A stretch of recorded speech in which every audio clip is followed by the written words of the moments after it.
Hello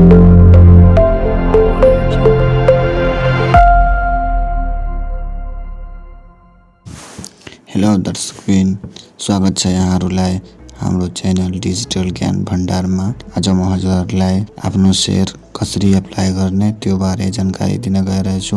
सबैभन्दा पहिलो मेरो सेयर ओपन गर्ने अनि मेरो सेयर ओपन गर्दा यो सबै आफै सिलेक्ट गर्नुपर्छ।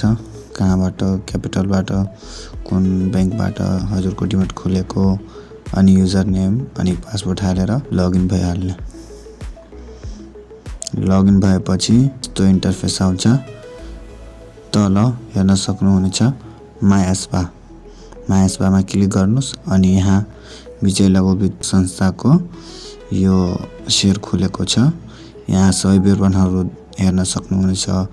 कति किताको प्राइस हो, म्याक्सिमम मिनिमम कति किता हो त्यो हेरेर यहाँ क्लिक गर्नुस् अनि यहाँ अप्लाइड कितामा कति किता अप्लाई गर्न चाहनुहुन्छ त्यो, अनि यहाँ आफ्नो ब्याङ्कले दिएको CRN नम्बर टाइप गरेर यहाँ अप्लाईमा क्लिक गर्नु अनि ट्रान्ज्याक्सन पिन हाल्नु।